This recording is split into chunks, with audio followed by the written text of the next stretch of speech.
The Adventures of Sherlock Holmes by Sir Arthur Conan Doyle. The Adventure of the Beryl Coronet. "Holmes," said I, as I stood one morning in our bow window looking down the street, "here is a madman coming along. It seems rather sad that his relatives should allow him to come out alone." My friend rose lazily from his armchair and stood with his hands in the pockets of his dressing gown, looking over my shoulder.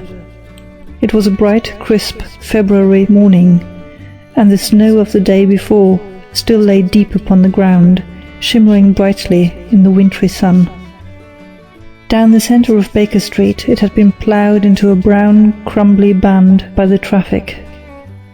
But at either side and on the heaped-up edges of the footpaths it still lay as white as when it fell. The grey pavement had been cleaned and scraped, but was still dangerously slippery, so that there were fewer passengers than usual. Indeed, from the direction of Metropolitan Station, no one was coming save the single gentleman whose eccentric conduct had drawn my attention.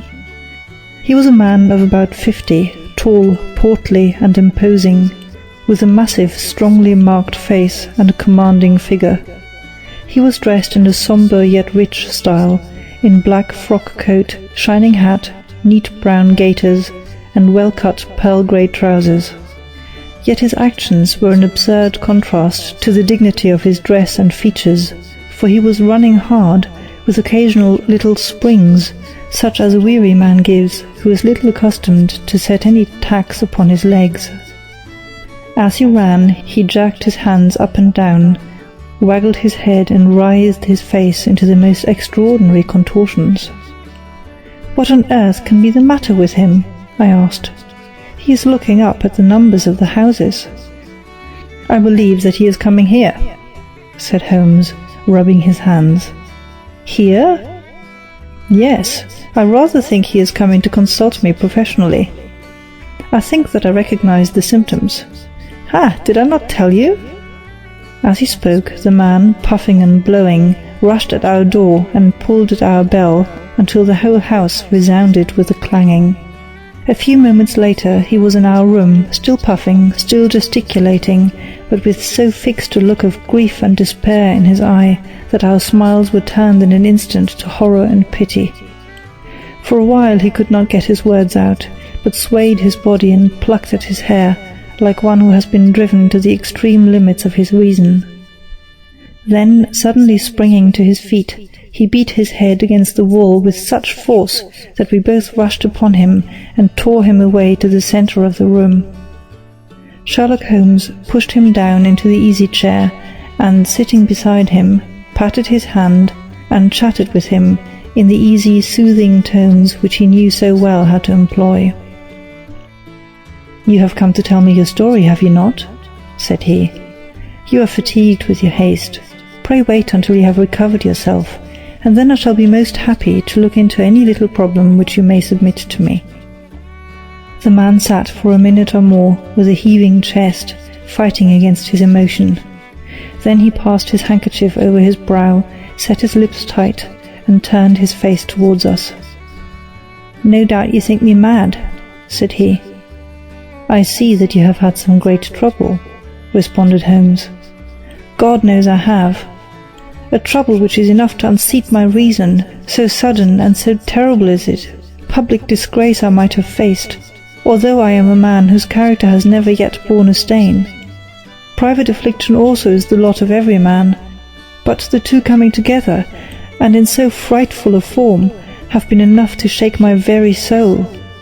Besides, it is not I alone. The very noblest in the land may suffer, unless some way be found out of this horrible affair." "Pray compose yourself, sir," said Holmes, "and let me have a clear account of who you are and what it is that has befallen you." "My name," answered our visitor, "is probably familiar to your ears. I am Alexander Holder, of the bank firm of Holder and Stevenson, of Threadneedle Street." The name was indeed well known to us as belonging to the senior partner in the second largest private banking concern in the City of London. What could have happened, then, to bring one of the foremost citizens of London to this most pitiable pass? We waited, all curiosity, until with another effort he braced himself to tell his story. "I feel that time is of value," said he. "That is why I hastened here when the police inspector suggested that I should secure your cooperation. I came to Baker Street by the Underground and hurried from here on foot, for the cabs go slowly through this snow. That is why I was so out of breath, for I am a man who takes very little exercise. I feel better now, and will put the facts before you as shortly and yet as clearly as I can. It is of course well known to you that in a successful banking business, as much depends upon our being able to find remunerative investments for our funds, as upon our increasing our connection and the number of our depositors. One of our most lucrative means of laying out money is in the shape of loans, where the security is unimpeachable. We have done a good deal in this direction during the last few years, and there are many noble families to whom we have advanced large sums upon the security of their pictures, libraries, or plate. Yesterday morning I was seated in my office at the bank when a card was brought to me by one of the clerks. I started when I saw the name, for it was that of none other than— well, perhaps even to you I had better say no more than that it was a name which is a household word all over the earth, one of the highest, noblest, most exalted names in England. I was overwhelmed by the honour and attempted, when he entered, to say so, but he plunged at once into business, with the air of a man who wishes to hurry quickly through a disagreeable task. "Mr. Holder," said he, "I have been informed that you are in the habit of advancing money." "The firm does so when the security is good," I answered. "It is absolutely essential to me," said he, "that I should have £50,000 at once. I could, of course, borrow so trifling a sum 10 times over from my friends, but I much prefer to make it a matter of business and so carry out that business myself. In my position you can readily understand that it is unwise to place oneself under obligations. For how long, may I ask, do you want this sum?" I asked. "Next Monday I have a large sum due to me, and I shall then most certainly repay what you advance, with whatever interest you think is right to charge. But it is very essential to me that the money should be paid at once." "I should be happy to advance it without further parley from my own private purse," said I, "were it not that the strain would be rather more than I could bear. If, on the other hand, I am to do it in the name of the firm, then in justice to my partner, I must insist that, even in your case, every business-like precaution should be taken." "I should much prefer to have it so," said he, raising up a square, black morocco case which he had laid beside his chair. "You have doubtless heard of the beryl coronet." "One of the most precious public possessions of the Empire," said I. "Precisely." He opened the case, and there, embedded in soft, flesh-coloured velvet, lay the magnificent piece of jewellery which he had named. "There are 39 enormous beryls," said he, "and the price of the gold chasing is incalculable. The lowest estimate would put the worth of the coronet at double the sum which I have asked.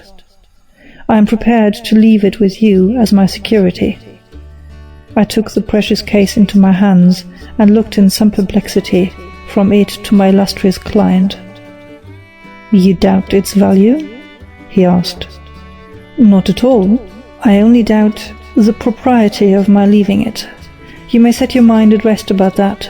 I should not dream of doing so, were it not absolutely certain that I should be able in 4 days to reclaim it. It is a pure matter of form. Is the security sufficient? Ample. You understand, Mr. Holder, that I am giving you a strong proof of the confidence which I have in you, founded upon all that I have heard of you. I rely upon you not only to be discreet and to refrain from all gossip upon the matter, but above all to preserve this coronet with every possible precaution, because I need not say that a great public scandal would be caused if any harm were to befall it. Any injury to it would be almost as serious as its complete loss, for there are no beryls in the world to match these, and it would be impossible to replace them. I leave it with you, however, with every confidence, and I shall call for it in person on Monday morning." Seeing that my client was anxious to leave, I said no more, but, calling for my cashier, I ordered him to pay over 51,000 notes. When I was alone once more, however, with the precious case lying upon the table in front of me, I could not but think, with some misgivings, of the immense responsibility which it entailed upon me. There could be no doubt that, as it was a national possession, a horrible scandal would ensue if any misfortune should occur to it. I already regretted having ever consented to take charge of it. However, it was too late to alter the matter now, so I locked it up in my private safe, and turned once more to my work. When evening came, I felt that it would be an imprudence to leave so precious a thing in the office behind me. Bankers' safes had been forced before now, and why should not mine be? If so, how terrible would be the position in which I should find myself. I determined, therefore, that for the next few days I would always carry the case backward and forward with me, so that it might never be really out of my reach. With this intention, I called a cab and drove out to my house at Streatham, carrying the jewel with me. I did not breathe freely until I had taken it upstairs and locked it in the bureau of my dressing-room. And now a word as to my household, Mr. Holmes, for I wish you to thoroughly understand the situation. My groom and my page sleep out of the house, and may be set aside altogether. I have 3 maidservants, who have been with me a number of years, and whose absolute reliability is quite above suspicion. Another, Lucy Parr, the second waiting maid, has only been in my service a few months. She came with an excellent character, however, and has always given me satisfaction. She is a very pretty girl, and has attracted admirers who have occasionally hung about the place. That is the only drawback which we have found to her, but we believe her to be a thoroughly good girl in every way. So much for the servants. My family itself is so small that it will not take me long to describe it. I am a widower, and I have an only son, Arthur. He has been a disappointment to me, Mr. Holmes, a grievous disappointment. I have no doubt that I am myself to blame. People tell me that I have spoiled him. Very likely I have. When my dear wife died, I felt that he was all I had to love. I could not bear to see the smile fade even for a moment from his face. I have never denied him a wish. Perhaps it would have been better for both of us, had I been sterner, but I meant it for the best. It was naturally my intention that he should succeed me in my business, but he was not of a business turn. He was wild, wayward, and, to speak the truth, I could not trust him in the handling of large sums of money. When he was young, he became a member of an aristocratic club, and there, having charming manners, he was soon the intimate of a number of men with long purses and expensive habits. He learned to play heavily at cards and to squander money on the turf, until he had again and again to come to me and implore me to give him an advance upon his allowance, that he might settle his debts of honour. He tried more than once to break away from the dangerous company which he was keeping, but each time the influence of his friend, Sir George Burnwell, was enough to draw him back again.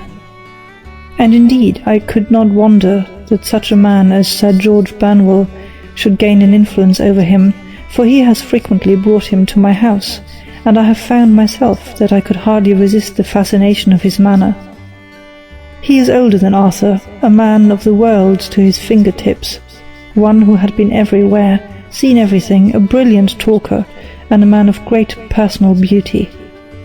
Yet when I think of him in cold blood, far away from the glamour of his presence, I am convinced from his cynical speech and the look which I may have caught in his eyes, that he is one who should be deeply distrusted. So I think, and so too thinks my little Mary, who has a woman's quick insight into character. and now there is only she to be described. She is my niece, but when my brother died 5 years ago and left her alone in the world, I adopted her, and have looked upon her ever since as my daughter. She is a sunbeam in my house, sweet, loving, beautiful, a wonderful manager and housekeeper, yet as tender and quiet and gentle as a woman could be. She is my right hand. I do not know what I could do without her. In only one matter has she ever gone against my wishes. Twice my boy has asked her to marry him, for he loves her devotedly, but each time she has refused him. I think that if anyone could have drawn him into the right path, it would have been she, and that his marriage might have changed his whole life. But now, alas, it is too late, forever too late. Now, Mr. Holmes, you know the people who live under my roof, and I shall continue with my miserable story. When we were taking coffee in the drawing-room that night after dinner, I told Arthur and Mary my experience, and of the precious treasure which we had under our roof, suppressing only the name of my client.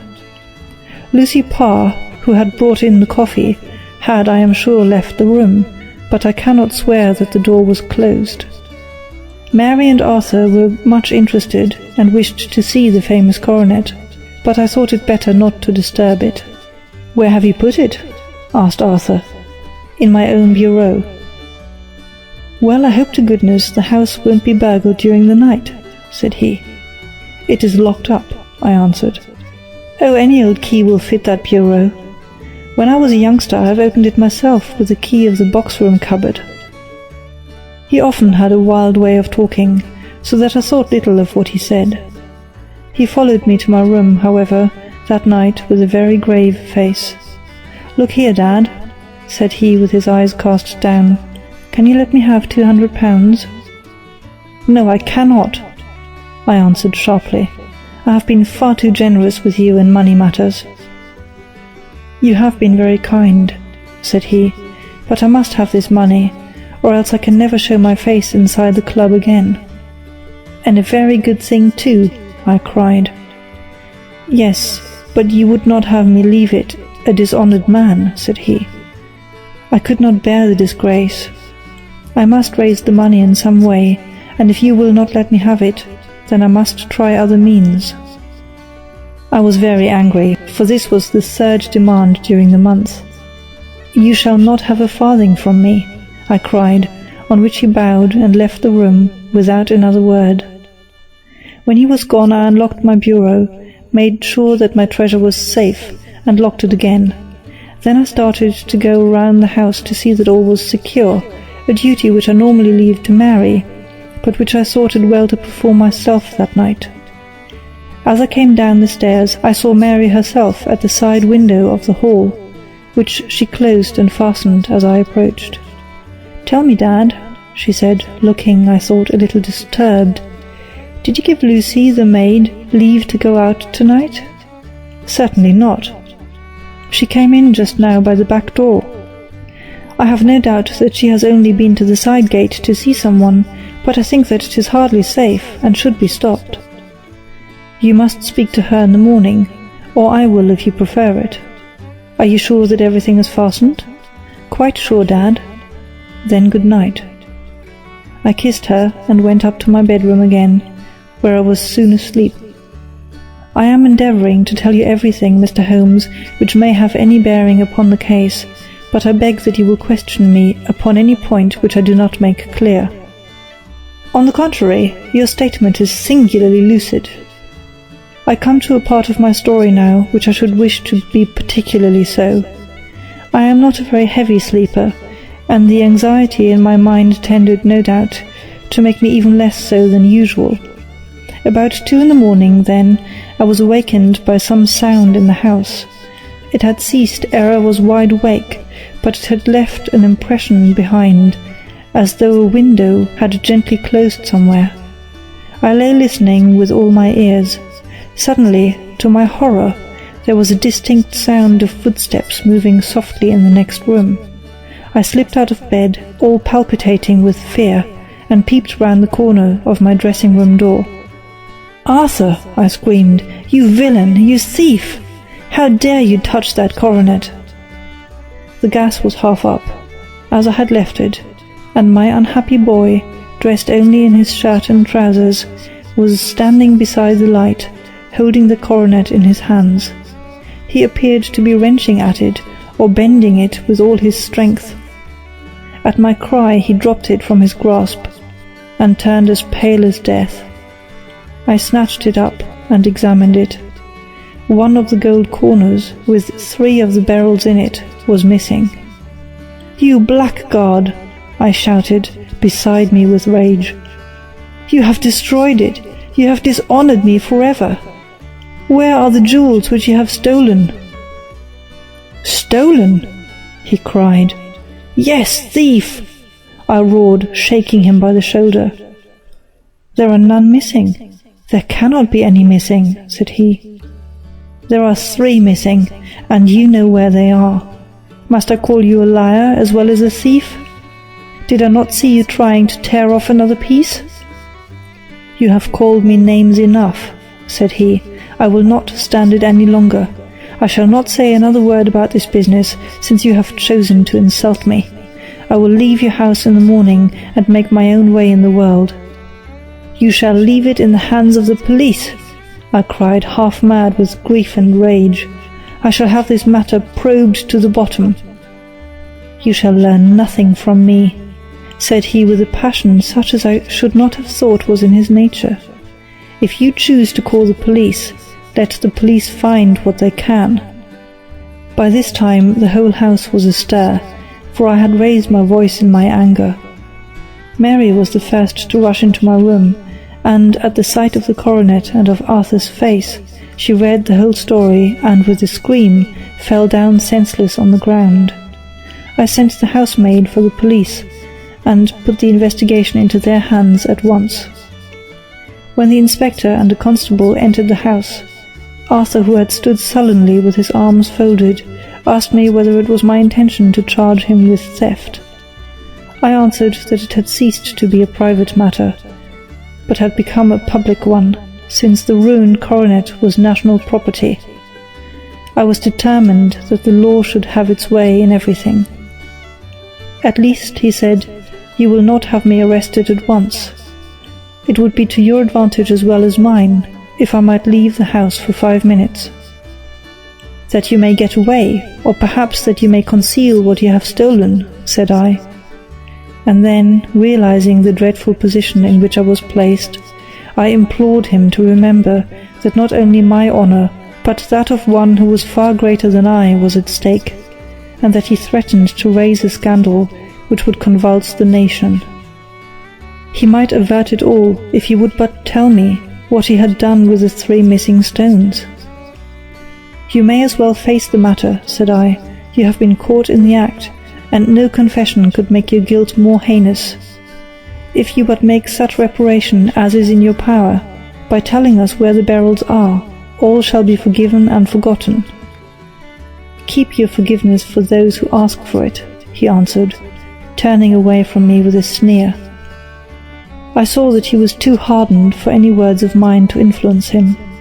There was but one way for it. I called in the inspector and gave him into custody. A search was made at once, not only of his person, but of his room, and of every portion of the house where he could possibly have concealed the gems, but no trace of them could be found, nor would the wretched boy open his mouth for all our persuasions and our threats. This morning he was removed to a cell, and I, after going through all the police formalities, have hurried round to you to implore you to use your skill in unravelling the matter. The police have openly confessed that they can at present make nothing of it. You may go to any expense which you think necessary. I have already offered a reward of £1,000. My God, what shall I do?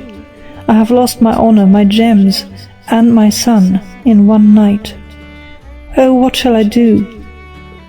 He put a hand on either side of his head and rocked himself to and fro, droning to himself like a child whose grief has got beyond words. Sherlock Holmes sat silent for some few minutes, with his brows knitted and his eyes fixed upon the fire. "Do you receive much company?" he asked. None save my partner with his family and an occasional friend of Arthur's. Sir George Burnwell has been several times lately. No one else, I think. Do you go out much in society? Arthur does. Mary and I stay at home. We neither of us care for it. That is unusual in a young girl. She is of a quiet nature. Besides, she is not so very young. She is 24. This matter, from what you say, seems to have been a shock to her also. Terrible! She is even more affected than I.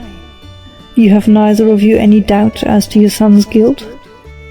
How can we have, when I saw him with my own eyes, with the coronet in his hands? I hardly consider that a conclusive proof. Was the remainder of the coronet at all injured? Yes, it was twisted. Do you not think, then, that you might have been trying to straighten it? God bless you. You are doing what you can for him and for me. But it is too heavy a task. What was he doing there at all? If his purpose were innocent, why did he not say so? Precisely. And if he were guilty, why did he not invent a lie? His silence appears to me to cut both ways. There are several singular points about the case. What did the police think of the noise which awoke you from your sleep? They considered that it might be caused by Arthur's closing his bedroom door. A likely story, as if a man bent on felony would slam his door so as to wake a household. What did they say then of the disappearance of these gems? They are still sounding the planking and probing the furniture in the hope of finding them. Have they thought of looking outside the house? Yes, they have shown extraordinary energy. The whole garden has already been minutely examined. Now, my dear sir, said Holmes, it is not obvious to you now that this matter really strikes very much deeper than either you or the police were at first inclined to think? It appeared to you to be a simple case. To me it seems exceedingly complex. Consider what is involved by your theory. You suppose that your son came down from his bed, went, at great risk, to your dressing room, opened your bureau, took out your coronet, broke off by main force a small portion of it, went off to some other place, concealed 3 gems out of the 39 with such skill that nobody can find them, and then returned with the other 36 into the room in which he exposed himself to the greatest danger of being discovered. I ask you now, is such a theory tenable? But what other is there? Cried the banker with a gesture of despair. If his motives were innocent, why does he not explain them? It is our task to find that out, replied Holmes. So now, if you please, Mr. Holder, we will set off for Streatham together, and devote an hour to glancing a little more closely into details. My friend insisted upon my accompanying them in their expedition, which I was eager enough to do, for my curiosity and sympathy were deeply stirred by the story to which we had listened.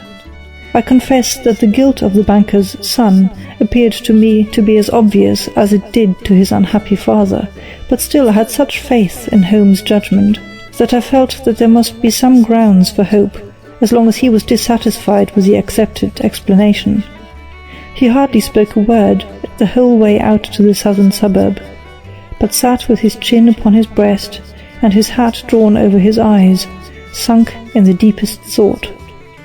Our client appeared to have taken fresh heart at the little glimpse of hope which had been presented to him, and he even broke into a desultory chat with me over his business affairs. A short railway journey and a shorter walk brought us to Fairbank, the modest residence of the great financier. Fairbank was a good-sized square house of white stone, standing back a little from the road. A double-carriage sweep with a snow-clad lawn stretched down in front of 2 large iron gates which closed the entrance. On the right side was a small wooden thicket which led into a narrow path between 2 neat hedges, stretching from the road to the kitchen door, and forming the tradesman's entrance. On the left ran a lane which led to the stables, and was not itself within the grounds at all, being a public, though little used, thoroughfare. Holmes left us standing at the door and walked slowly all around the house, across the front, down the tradesman's path, and so round by the garden behind into the stable lane. So long was he that Mr. Holder and I went into the dining room and waited by the fire until he should return. We were sitting there in silence when the door opened and the young lady came in. She was rather above the middle height, slim, with dark hair and eyes, which seemed the darker against the absolute pallor of her skin. I do not think that I have ever seen such deadly paleness in a woman's face. Her lips, too, were bloodless, but her eyes were flushed with crying.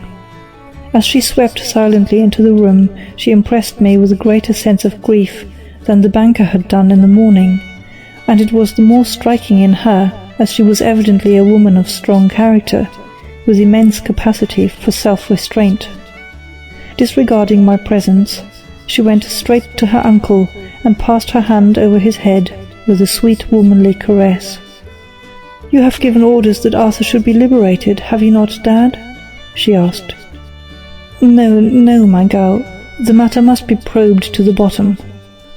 But I am so sure that he is innocent. You know what woman's instincts are. I know that he has done no harm, and that you will be sorry for having acted so harshly. Why is he silent, then, if he is innocent? Who knows? Perhaps because he was so angry that you should suspect him. How could I help suspecting him, when I actually saw him with a coronet in his hand? Oh, but he had only picked it up to look at it. Oh, do take my word for it that he is innocent. Let the matter drop and say no more. It is so dreadful to think of our dear Arthur in prison. I shall never let it drop until the gems are found. Never, Mary. Your affection for Arthur blinds you as to the awful consequences to me. Far from hushing the thing up, I have brought a gentleman down from London to inquire more deeply into it." "This gentleman?" she asked, facing round to me. "No, his friend. He wished us to leave him alone. He is round in the stable lane now." "The stable lane?" She raised her dark eyebrows. "What can he hope to find there?" "Ah, this, I suppose, is he. I trust, sir, that you will succeed in proving what I feel sure is the truth, that my cousin Arthur is innocent of his crime." "I fully share your opinion, and I trust with you that we may prove it," returned Holmes, going back to the mat to knock the snow from his shoes. "I believe I have the honour of addressing Miss Mary Holder. May I ask you a question or two?" "Pray do, sir, if it may help you, if it may help to clear this horrible affair up." "You heard nothing yourself last night?" "Nothing, until my uncle here began to speak loudly. I heard that, and I came down." "You shut up the windows and doors the night before. Did you fasten all the windows?" "Yes." "Were they all fastened this morning?" "Yes." "You have a maid who has a sweetheart. I think that you remarked to your uncle last night that you had been out to see him?" "Yes, and she was the girl who waited in the drawing-room, and who may have heard uncle's remarks about the coronet." "I see. You infer that she may have gone out to tell her sweetheart, and that the two may have planned the robbery." "But what is the good of all these vague theories?" cried the banker impatiently, "when I have told you that I saw Arthur with the coronet in his hands." "Wait a little, Mr. Holder. We must come back to that. About this girl, Miss Holder. You saw her return by the kitchen door, I presume?" "Yes, when I went to see if the door was fastened for the night, I met her slipping in. I saw the man too, in the gloom." "Do you know him?" "Oh, yes. He is the greengrocer who brings our vegetables round. His name is Francis Prosper." "He stood," said Holmes, "to the left of the door, that is to say, farther up the path than is necessary to reach the door?" "Yes, he did." "And he is a man with a wooden leg?" Something like fear sprang up in the lady's expressive black eyes. "Why, you are like a magician," said she. "How do you know that?" She smiled, but there was no answering smile in Holmes' thin, eager face. "I should be very glad now to go upstairs," said he. "I shall probably wish to go over to the outside of the house again. Perhaps I had better take a look at the lower windows before I go up." He walked swiftly round from one to the other, pausing only at a large one which looked from the hall into the stable lane. This he opened and made a very careful examination of the sill with his powerful magnifying lens. "Now we shall go upstairs," said he at last. The banker's dressing-room was a plainly furnished little chamber with a grey carpet, a large bureau, and a long mirror. Holmes went to the bureau first and looked hard at the lock. "Which key was used to open it?" he asked. "That which my son himself indicated, that of the cupboard of the lumber room." "Have you it here?" "That is it on the dressing-table." Sherlock Holmes took it up and opened the bureau. "It is a noiseless lock," said he. "It is no wonder that it did not wake you. This case, I presume, contains the coronet. We must have a look at it." He opened the case, and taking out the diadem, he laid it upon the table. It was a magnificent specimen of the jeweller's art, and the 36 stones were the finest that I have ever seen. At one side of the coronet was a cracked edge, where a corner holding 3 gems had been torn away. "Now, Mr. Holder," said Holmes, "here is the corner which corresponds to that which has been so unfortunately lost. Might I beg that you will break it off?" The banker recoiled in horror. "I should not dream of trying it," said he. "Then I will." Holmes suddenly bent his strength upon it, but without result. "I feel it give a little," said he, "but though I am exceptionally strong in the fingers, it would take me all my time to break it. An ordinary man could not do it. Now, what do you think would happen if I did break it, Mr. Holder? There would be a noise like a pistol shot. Do you tell me that all this happened within a few yards of your bed, and that you heard nothing of it?" "I do not know what to think. It is all dark to me." "But perhaps it may grow lighter as we go. What do you think, Miss Holder?" "I confess that I still share my uncle's perplexity." "Your son had no shoes or slippers on when you saw him?" "He had nothing on save only his trousers and shirt." "Thank you. We have certainly been favoured with extraordinary luck during this inquiry, and it will be entirely our own fault if we do not succeed in clearing this matter up. With your permission, Mr. Holder, I shall now continue my investigations outside." He went alone at his own request, for he explained that any unnecessary footmarks might make his task more difficult. For an hour or more he was at work, returning at last with his feet heavy with snow, and his features as inscrutable as ever. "I think that I have seen now all there is to see, Mr. Holder," said he. "I can serve you best by returning to my rooms." "But the gems, Mr. Holmes, where are they?" "I cannot tell." The banker wrung his hands. "I shall never see them again," he cried. "And my son? You give me hopes?" "My opinion is in no way altered." "Then, for God's sake, what was this dark business which was acted in my house last night?" "If you can call upon me at my Baker Street rooms tomorrow morning between 9 and 10, I shall be happy to do what I can to make it clearer. I understand that you give me carte blanche to act for you, provided only that I get back the gems, and that you place no limit on the sum I may draw. I would give my fortune to have them back." "Very good. I shall look into the matter between this and then. Goodbye. It is just possible that I may have to come over here again before evening." It was obvious to me that my companion's mind was now made up about the case, although what his conclusions were was no more than I could even dimly imagine. Several times during our homeward journey I endeavoured to sound him upon the point, but he always glided away to some other topic, until at last I gave it over in despair. It was not yet 3 when we found ourselves in our rooms once more.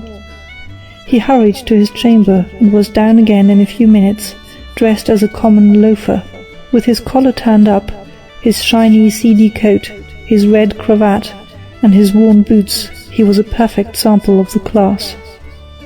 "I think that this should do," said he, glancing into the glass above the fireplace. "I only wish that you could come with me, Watson, but I fear that it won't do. I may be on my trail in this matter, or I may be following a will-o'-the-wisp, but I shall soon know which it is.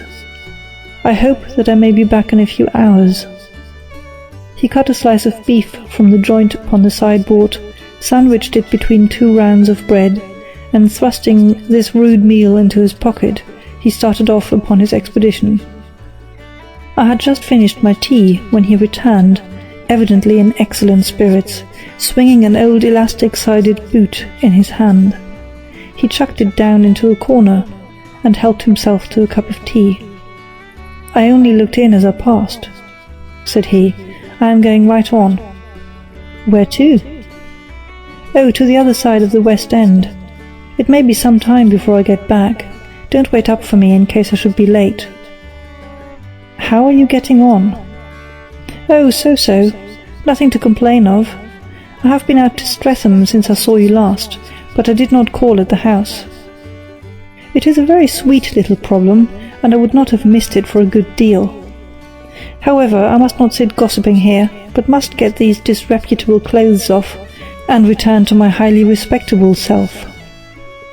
I could see by his manner that he had stronger reasons for satisfaction than his words alone would imply. His eyes twinkled, and there was even a touch of colour upon his sallow cheeks. He hastened upstairs, and a few minutes later I heard the slam of the hall door, which told me that he was off once more upon his congenial hunt. I waited until midnight, but there was no sign of his return, so I retired to my room. It was no uncommon thing for him to be away for days and nights on end when he was hot upon a scent, so that his lateness caused me no surprise. I do not know at what hour he came in, but when I came down to breakfast in the morning, there he was with a cup of coffee in one hand and the paper in the other, as fresh and trim as possible. "You will excuse my beginning without you, Watson," said he, "but you remember that our client has rather an early appointment this morning." "Why, it is after 9 now," I answered. "I should not be surprised if that were he. I thought I heard a ring." It was indeed our friend the financier. I was shocked by the change which had come over him, for his face, which was naturally of a broad and massive mould, was now pinched and fallen in, while his hair seemed to me at least a shade whiter. He entered with a weariness and lethargy which was even more painful than his violence of the morning before, and he dropped heavily into the armchair which I pushed forward for him. "I do not know what I have done to be so severely tried," said he. "Only 2 days ago I was a happy and prosperous man, without a care in the world. Now I am left to a lonely and dishonoured age. One sorrow comes close upon the heels of another. My niece Mary has deserted me." "Deserted you?" "Yes. Her bed this morning had not been slept in, her room was empty, and a note for me lay upon the hall table. I had said to her last night, in sorrow and not in anger, that if she had married my boy all might have been well with him. Perhaps it was thoughtless of me to say so. It is to that remark that she refers in this note. My dearest uncle, I feel that I have brought trouble upon you, and that if I had acted differently, this terrible misfortune might never have occurred. I cannot, with this thought in my mind, ever again be happy under your roof, and I feel that I must leave you forever. Do not worry about my future, for that is provided for, and above all do not search for me, for it will be fruitless labour and an ill service to me. In life or in death, I am ever your loving Mary. What could she mean by that note, Mr. Holmes? Do you think it points to suicide? No, nothing of the kind. It is perhaps the best possible solution. I trust, Mr. Holder, that you are nearing the end of your troubles. Ha! You say so. You have heard something, Mr. Holmes, you have learned something. Where are the gems? You would not think £1,000 apiece an excessive sum for them? I would pay 10. That would be unnecessary. 3,000 will cover the matter. And there is a little reward, I fancy. Have you your cheque-book? Here is a pen. Better make it out for £4,000. With a dazed face, the banker made out the required cheque. Holmes walked over to his desk, took out a little triangular piece of gold with 3 gems in it, and threw it down upon the table. With a shriek of joy, our client clutched it up. "You have it!" he gasped. "I am saved! I am saved!" The reaction of joy was as passionate as his grief had been, and he hugged his recovered gems to his bosom. "There is one other thing you owe, Mr. Holder," said Sherlock Holmes rather sternly. "Oh!" He caught up a pen. "Name the sum and I will pay it." "No, the debt is not to me. You owe a very humble apology to that noble lad, your son, who has carried himself in this matter as I should be proud to see my own son do, should I ever chance to have one." "Then it was not Arthur who took them?" "I told you yesterday, and I repeat today, that it was not." "You are sure of it? Then let us hurry to him at once, to let him know that the truth is known. He knows it already. When I had cleared it up, I had an interview with him, and finding that he would not tell me the story, I told it to him, on which he had to confess that I was right, and to add the very few details which were not yet quite clear to me. Your news of this morning, however, may open his lips. For heaven's sake, tell me then, what is this extraordinary mystery?" "I will do so, and I will show you the steps by which I reached it. And let me say to you first, that which it is hardest for me to say and for you to hear. There has been an understanding between Sir George Banwell and your niece Mary. They have now fled together." "My Mary? Impossible." "It is unfortunately more than possible, it is certain. Neither you nor your son knew the true character of this man when you admitted him into your family circle. He is one of the most dangerous men in England, a ruined gambler, an absolutely desperate villain, a man without heart or conscience. Your niece knew nothing of such men. When he breathed his vows to her, as he had done to 100 before her, she flattered herself that she alone had touched his heart. The devil knows best what he said, but at least she became his tool, and was in the habit of seeing him nearly every evening." "I cannot and I will not believe it," cried the banker with an ashen face. "I will tell you then what occurred in your house last night. Your niece, when you had, as she thought, gone to your room, slipped down and talked to her lover through the window which leads into the stable lane. His footmarks had pressed right through the snow, so long had he stood there. She told him of the coronet. His wicked lust for gold kindled at the news, and he bent her to his will. I have no doubt that she loved you, but there are women in whom the love of a lover extinguishes all other loves, and I think that she must have been one. She had hardly listened to his instructions when she saw you coming downstairs, on which she closed the window rapidly, and told you about one of the servants' escapade with her wooden-legged lover, which was all perfectly true. Your boy, Arthur, went to bed after his interview with you, but he slept badly on account of his uneasiness about his club debts.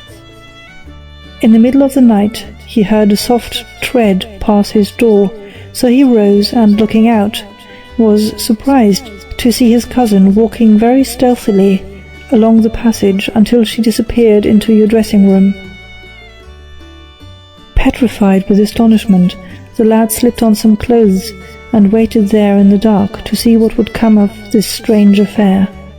Presently she emerged from the room again, and in the light of the passage lamp your son saw that she carried the precious coronet in her hands. She passed down the stairs, and he, thrilling with horror, ran along and slipped behind the curtain near your door, whence he could see what passed in the hall beneath.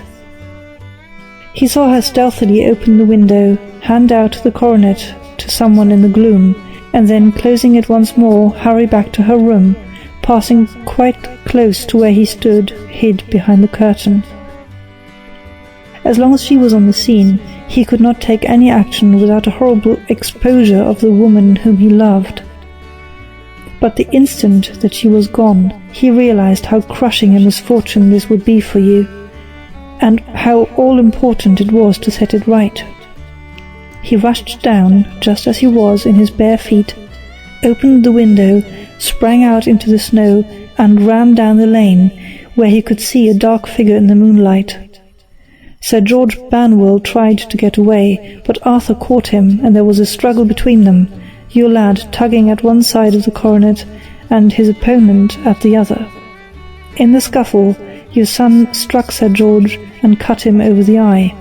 Then something suddenly snapped, and your son, finding that he had the coronet in his hands, rushed back, closed the window, ascended to your room, and had just observed that the coronet had been twisted in the struggle, and was endeavouring to straighten it, when you appeared upon the scene.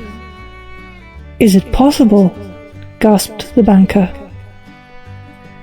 You then roused his anger by calling him names at a moment when he felt that you had deserved your warmest thanks. He could not explain the true state of affairs without betraying one who certainly deserved little enough consideration at his hands. He took the more chivalrous view, however, and preserved her secret. "And that was why she shrieked and fainted when she saw the coronet," cried Mr. Holder. "Oh my God, what a blind fool I have been! And his asking to be allowed to go out for 5 minutes. The dear fellow wanted to see if the missing piece were at the scene of the struggle. How cruelly I have misjudged him." "When I arrived at the house," continued Holmes, "I at once went very carefully round it to observe if there were any traces in the snow which might help me. I knew that none had fallen since the evening before, and also that there had been a strong frost to preserve impressions. I passed along the tradesman's path, but found it all trampled down and indistinguishable. Just beyond, however, at the far side of the kitchen door, a woman had stood and talked with a man, whose round impressions on one side showed that he had a wooden leg.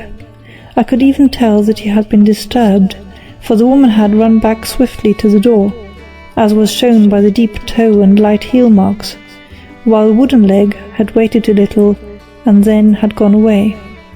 I thought at the time that this might be the maid and her sweetheart, of whom you had already spoken to me, and inquiry showed it was so. I passed round the garden without seeing anything more than random tracks, which I took to be the police, but when I got into the stable lane, a very long and complex story was written in the snow in front of me. There was a double line of tracks of a booted man, and a second double line, which I saw with delight, belonged to a man with naked feet. I was at once convinced from what you had told me that the latter was your son. The first had walked both ways, but the other had run swiftly, and as his tread was marked in places over the depression of the boot, it was obvious that he had passed after the other. I followed them up and found they led to the hall window, where Boots had worn all the snow away while waiting. Then I walked to the other end, which was 100 yards or more down the lane. I saw where Boots had faced round, where the snow was cut up as though there had been a struggle, and finally where a few drops of blood had fallen to show me that I was not mistaken. Boots had then run down the lane, and another little smudge of blood showed that it was he who had been hurt. When he came to the high road at the other end, I found that the pavement had been cleared, so there was an end to that clue. On entering the house, however, I examined, as you remember, the sill and framework of the hall window with my lens, and I could at once see that someone had passed out. I could distinguish the outline of an instep where the wet foot had been placed in coming in. I was then beginning to be able to form an opinion as to what had occurred. A man had waited outside the window. Someone had brought the gems. The deed had been overseen by your son. He had pursued the thief, had struggled with him. They had each tugged at the coronet, their united strength causing injuries which neither alone could have effected. He had returned with a prize, but had left a fragment in the grasp of his opponent. So far I was clear. The question now was, who was the man, and who was it brought him the coronet? It is an old maxim of mine, that when you have excluded the impossible, whatever remains, however improbable, must be the truth. Now I knew that it was not you who had brought it down, so there only remained your niece and the maids. And if it were the maids, why should your son allow himself to be accused in their place? There could be no possible reason. As he loved his cousin, however, there was an excellent explanation why he should retain her secret, the more so as the secret was a disgraceful one. When I remembered that you had seen her at that window, and how she had fainted on seeing the coronet again, my conjecture became a certainty. And who could it be who was her confederate? A lover, evidently, for who else could outweigh the love and gratitude which she must feel for you? I knew that you went out little, and that your circle of friends was a very limited one. But among them was Sir George Burnwell. I had heard of him before as a man of evil reputation among women. It must have been he who wore those boots and retained the missing gems. Even though he knew that Arthur had discovered him, he might still flatter himself that he was safe, for the lad could not say a word without compromising his own family. Well, your own good sense will suggest what measures I took next. I went in the shape of a loafer to Sir George's house, managed to pick up an acquaintance with his valet, learned that his master had cut his head the night before, and finally, at the expense of 6 shillings, made all sure by buying a pair of his cast-off shoes. With these I journeyed down to Streatham, and saw that they exactly fitted the tracks. "I saw an ill-dressed vagabond on the lane yesterday evening," said Mr. Holder. "Precisely, it was I. I found that I had my man, so I came home and changed my clothes. It was a delicate part which I had to play then, for I saw that prosecution must be avoided to avert scandal, and I knew that so astute a villain would see that our hands were tied in the matter. I went and saw him. At first, of course, he denied everything. But when I gave him every particular that had occurred, he tried to bluster and took down the life-preserver from the wall. I knew my man, however, and I clapped a pistol to his head before he could strike. Then he became a little more reasonable. I told him that we would give him a price for the stones he held, £1,000 apiece. That brought out the first signs of grief that he had shown. "Why, dash it all," said he, "I've let them go at 600 for the 3. I soon managed to get the address of the receiver who had them, on promising him that there would be no prosecution. Off I set to him, and after much chaffering, I got our stones at £1,000 apiece. Then I looked in upon your son, told him that all was right, and eventually got to my bed at about 2 o'clock, after what I may call a really hard day's work. A day which has saved England from a great public scandal," said the banker, rising. "Sir, I cannot find words to thank you, but you shall not find me ungrateful for what you have done. Your skill has indeed exceeded all that I have heard of. And now I must fly to my dear boy to apologize to him for the wrong which I have done him. As to what you tell me of poor Mary, it goes to my very heart. Not even your skill can inform me where she is now." "I think that we may safely say," returned Holmes, "that she is wherever Sir George Burnwell is. It is equally certain, too, that whatever her sins are, they will soon receive a more than sufficient punishment." End of The Beryl Coronet.